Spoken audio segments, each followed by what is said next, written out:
Coming up now on Animal Outtakes, we're taking a look back at some of our favorite stories this season, like this one. My goodness, are they huge! Everywhere you look, you'll spot a new animal. We're taking a road trip to a park that puts you into its animal habitats. Inspector Planet Dr. Tracy is out hunting for toads, all to test a common known theory. Come here, little guy! And these are not your typical canines. In fact, they are wolves. Why there is a sanctuary dedicated to them. This and much more straight ahead on Animal Outtakes.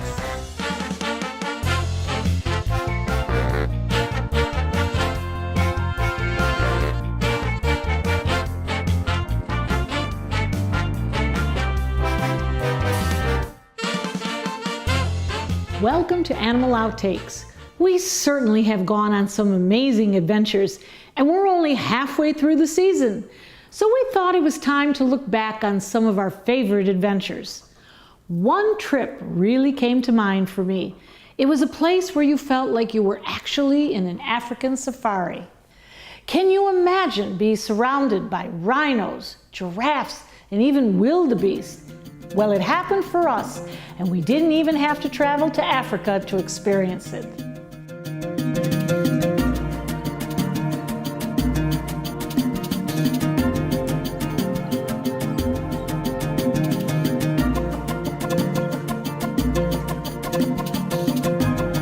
When you enter Lion Country Safari, it's as if you are actually the one on display, driving into 300 acres of animal habitat.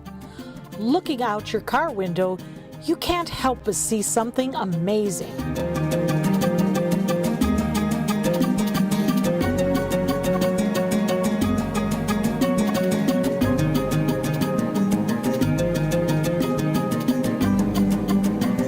The first animal to greet us was this 94-year-old tortoise named Lance. It's estimated that they can live up to 200 years. So he's middle-aged. Yeah, he's got a lot of years left in him. Yes, he does. Lion Country Safari opened more than 50 years ago and was the first cageless zoo in the country.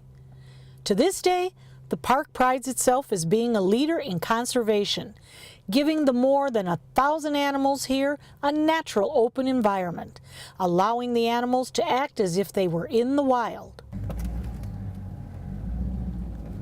All right, this is probably good right here.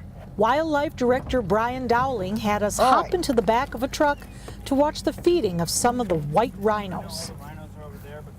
They'll be here in a moment.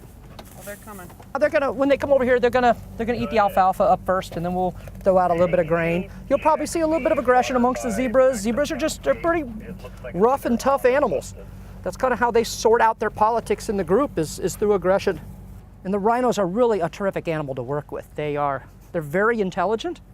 They're very social creatures. They're very tactile also. So you always see them, like when they're laying down touching each other, rubbing up against each other. They're really an amazing animal. They are one of my favorite animals to work with. And here. so prehistoric. Really the success of the rhino program that we have is really that relationship that the keepers have with the rhinos. What do you think, Shannon? Hi, baby. What's up? Hi. I'm thinking, my goodness, are they huge? They're right around 4,000 pounds. Yeah. They're poached for the horn. You know, some cultures think that has some magical medicinal value, which it's really just keratin. It's just like compressed hair. To be perfectly honest with you, it's kind of gross. So here's the horn, so you can feel how bristly that is right there. Hi. Yeah. The safari's open space, the mild Florida temperatures, and the care and dedication from keepers are some of the reasons Dowling believes the conservation programs are successful. More than 30 white rhinos have been born here. Because we display our animals in these large social groups, and a large crash of rhino or a large herd of zebra or black buck, and that brings out a lot of their natural behaviors that you wouldn't typically see unless you were observing them in the wild.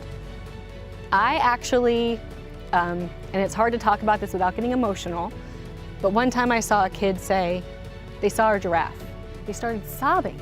She said, "Mommy, I thought giraffe weren't real."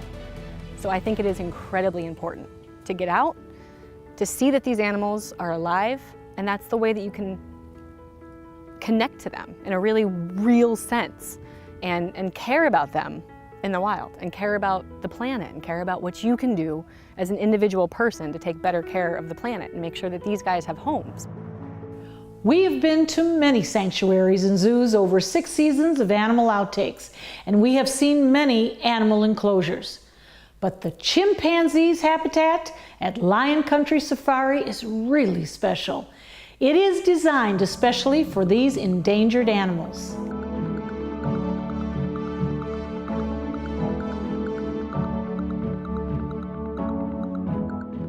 Dr. Tina, we're here on one of the many islands that you have for these gorgeous creatures that we want to hug and we want to kiss, but we know better. That is not a good idea, Marcia. No. Tell us about the chimps here. Okay, we have 16 chimpanzees here at Lion Country Safari. The oldest are Melody and Swing. They're about 50 years old at this point. Melody has diabetes and a little bit of hypertension, so chimpanzees are very much like us. They can have very similar ailments that we do, and we treat them in many of the same ways. We have 2 groups here. We have behind us here is Bamboo's group, and over here is Higgy's group. And each of those groups are named after their alphas. So alpha here is Bamboo and Higgy, and both of them are fantastic at basically just mitigating conflict between other group members. That's their job. They take their jobs very seriously, and they do a good job at it. So, is there a lot of feuding between them? Between the 2 groups? Yeah, they can be very territorial, so we have to keep them separate at all times. If we do ever need to move a group member into an existing group, it's a slow, very well thought out process where we involve all sorts of people here, from the keepers to myself to the animal curator and the general curator. We all sort of form a plan, as well as hospital staff, to make sure that we're going to go about it the best possible way. Now, where did these come from? It depends. A lot of them were born here at Lion Country Safari. Some of them, like Swing and Cooper. Swing is in Bamboo's group. Don't see her right now. Cooper's in Higgy's group. Those 2 both came from a lab in northern New York many, many years ago. So they were saved? They were saved and brought here to Lion Country Safari. And quite a few ex-pets here, because as you said, they're adorable when they're babies. You want to hug them, you want to love them, you want to snuggle them. And then they get big, and they grow up, and they have really big teeth, and they're very strong. And the average life expectancy out here is? Out here, it's remarkable, yes. Much longer lived in human care than they are in the wild. For instance, Higgy is still alpha of his group. He's the big guy there on that barge. He's 45 years old, and in the wild, he would very likely no longer be around. Chimpanzee males are pretty old by the time they're 30.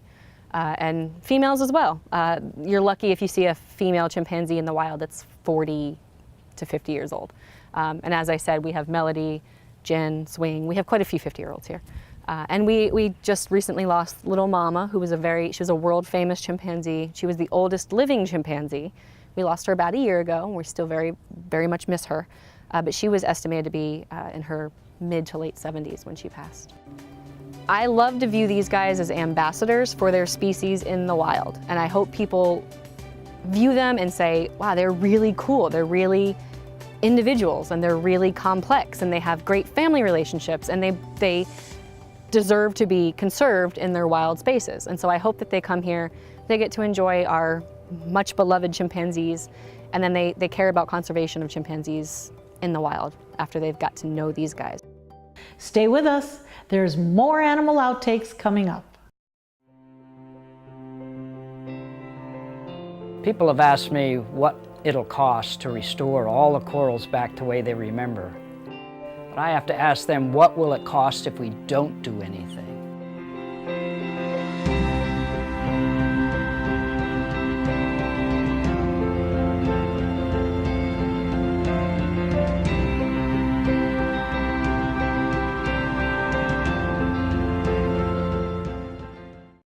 Science is everywhere, and it's all around us. It's observing the world, forming questions, and the willingness to find the answers. It's something our Inspector Planet does every day, and you can too. Hi, I'm Dr. Tracy Fanara, an environmental engineer, meaning that I use different scientific disciplines to protect the environment, humans, and wildlife. At Mote Marine Laboratory, I answer questions through investigation and myth busting. So this past weekend, I was supposed to go to a pool with my best friend. She couldn't go because she said she had a wart. She was pretty embarrassed about it, but I asked her where the heck she got a wart from. She claims that she stepped on a toad. Now, I've heard this saying before that if you touch a toad, you can get warts, but I have my doubts on that. This is an easily testable hypothesis. So let's go find ourselves a toad. A toad is a type of frog with rough, leathery skin. It has some bumps, and these bumps are what people think will give you warts if you touch them. In order to test our hypothesis, we need to understand what a wart is. A wart is a small, flesh-colored round growth most commonly found in people's hands and feet. The virus that causes a wart is the human papillomavirus, often called HPV. So if a toad can give us warts, then you should find that virus on their skin. We're going toad hunting! If I were a toad, I'd be in here. There's a lot of water, there's plant life, there's places to hide.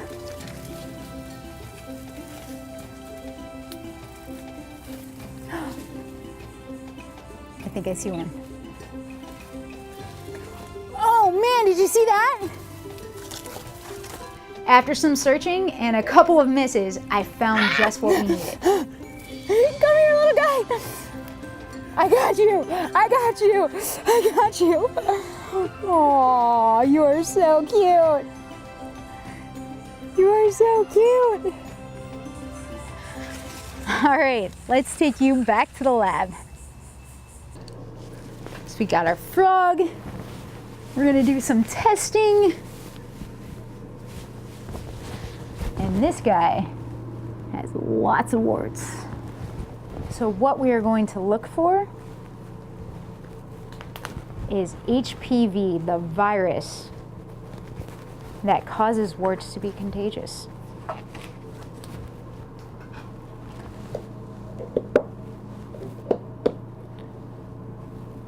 Hey, little guy. So all we're going to do is gently scrape cells off his back. Okay. What a good patient he is. See that? He didn't even jump. First thing that we're going to do is wash this off with vinegar to see if anything turns white, to give us any indication of HPV. That's what they do at the gynecologist's office when they're looking at HPV in cervical cells, and that's what we're going to try to do with this toad. So right now we're rinsing our spatula with vinegar to see if anything turns white from the virus, and we are not seeing that. So the next thing we're going to do is take a sample of his cells and look for any abnormalities that can indicate HPV. All right, so we have a lot of dirt here, and frog cells look pretty darn cool. However, I'm not seeing anything that would indicate HPV. Let's take it down to immunology to do a DNA test to make sure that we don't have any HPV here. The results are in, and it turns out our toad does not have human papillomavirus, which is what HPV stands for. So it is a human transmitted virus, cannot be transmitted by warts. In fact, the bumps on this toad's back are not warts at all. They're actually glands that in some cases they can secrete a poison for their enemies, which can cause skin irritation for humans. Now, you might not get warts from a toad, but you might not want to get up close and personal. Don't lick a toad because there are bacteria and viruses that can exist in natural water bodies that you might not want to ingest. To me, worth it. To you, probably not. What the test did show is that these guys aren't the cleanest. There's a number of different bacteria and virus that exist in natural water bodies that attach to the toad's back or are in the water that the toad likes to hang out in. So, you might not want to lick them. All right, little guy, it's time to let you go. Actually, that's another experiment. Remember guys, anybody can be a scientist or an engineer with some passion, hard work, and an innate curiosity of how the world works. Go! Be free! Be free! Another myth busted by our Inspector Planet. Again, Dr. Tracy says while you will not get a wart from handling a toad, you could get sick. It can even be deadly for your pets if they ingest certain toads. So it's best to wash your hands after you handle each and every animal. Oh, here we go. Do you know what's making this sound? We're visiting a sanctuary dedicated to these.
While your domestic canine, like my dear Zeus, might be a distant relative of wolves, it doesn't mean they are alike.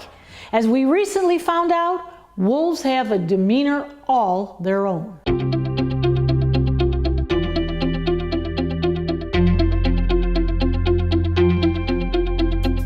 There's a big bad wolf who lives in the figs. Fairy tales make wolves out to be cunning and sly characters. Nothing you would trust, right? Here at the Shy Wolf Sanctuary, they specialize in rescuing wolves and wolf dogs, a cross between a domestic dog and a wolf. We've been brought up to know that a wolf is a wild animal, of course, versus our domesticated dog. But there's some very distinct differences in their personalities. I mean, you call yourself the Shy Wolf Sanctuary. Why? Because there's this prevailing concept that they're aggressive or they're going to chase you or hunt you because of movies and fairy tales that we've been raised to read, you know, Little Red Riding Hood. And the real fact of the matter is all these exotics, wolves in particular, live in what we call their adult stage of mind. The mammals go through the same stages of development that we do: neonatal, transitional, socialization, adolescent, or juvenile, and adult.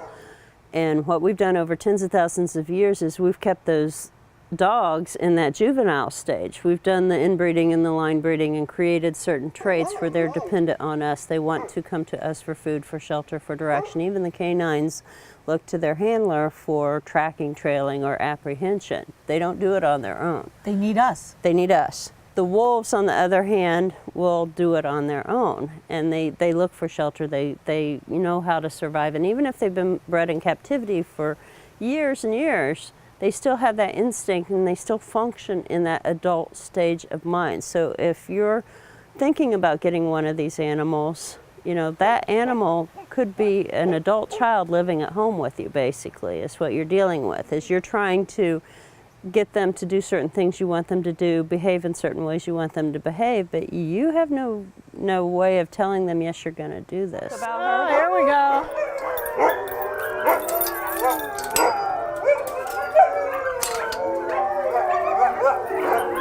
It only takes one to start the choir.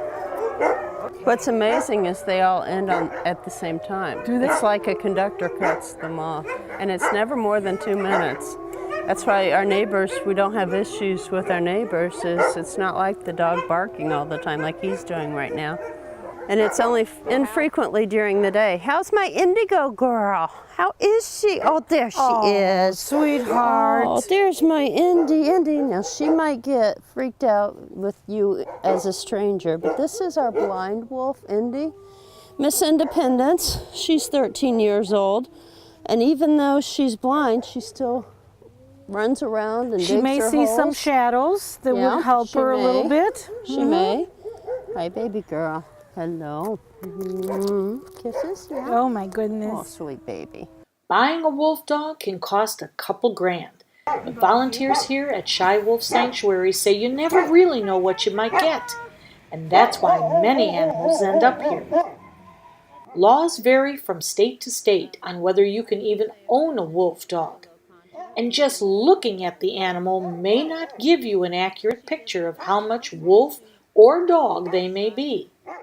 Now, DNA can help solve the puzzle. DNA's come a long ways in a few years, so now we do have DNA on, we just did it on all of our animals here. We were fortunate to be able to do that. We were participating in a study with University of North Alabama student, drawing blood, and while we did that, we did our own swabs for DNA and tested our animals. So now we have a better idea if our guessing abilities, which is called phenotyping, actually correlates with what the DNA says it is. And we were pretty far off on some of our animals. So this is Jasper that you see back here.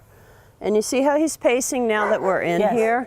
This is why we're called Shy Wolf. It's because he was sold as a wolf dog. We got him in as a wolf dog as a puppy.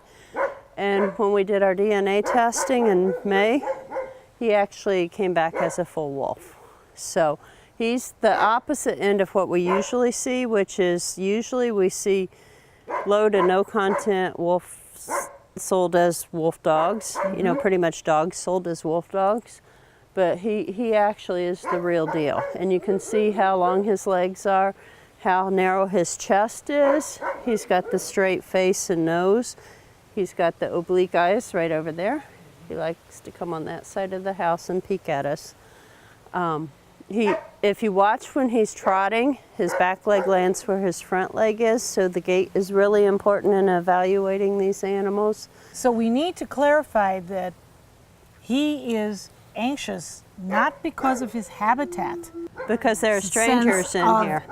a sense of people within his habitat. People within his habitat that he doesn't know.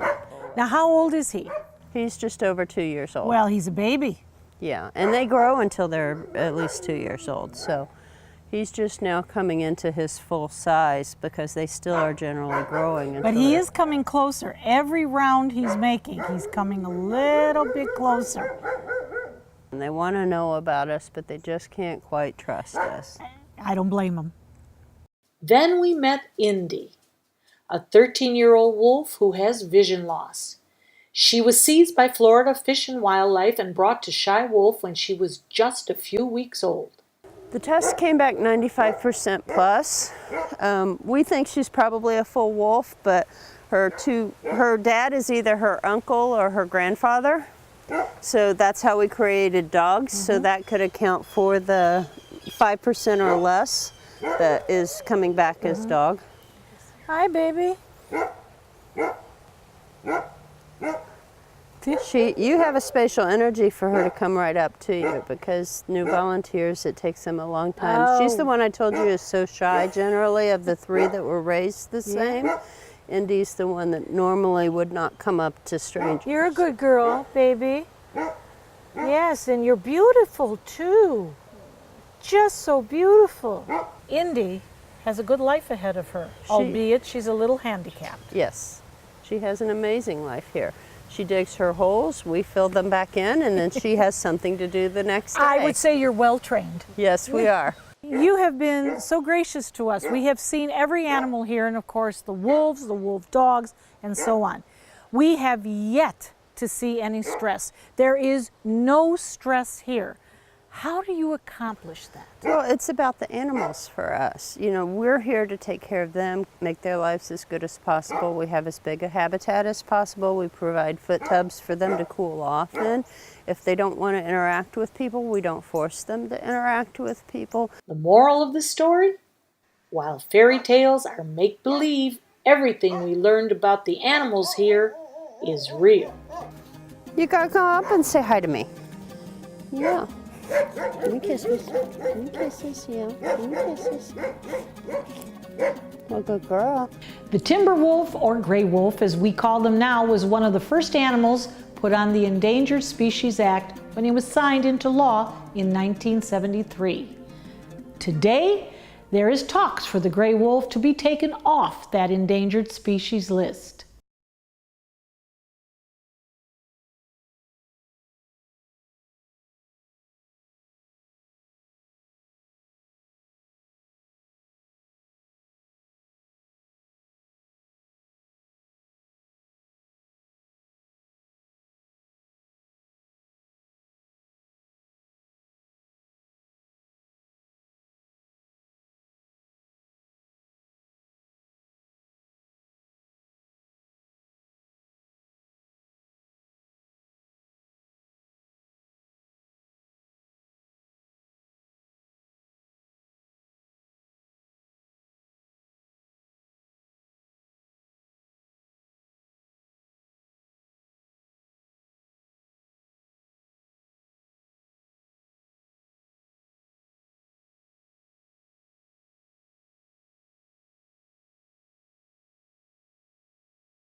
We hope you had fun looking back at some of our favorite stories this season, and we hope you learned a thing or two along the way.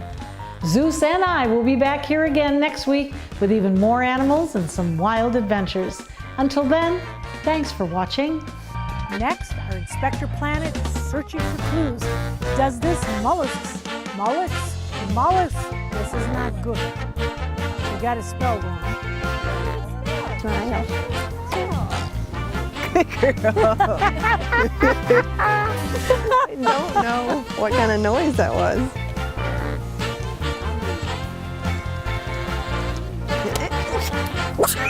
I'm so sorry. That'll be a blooper.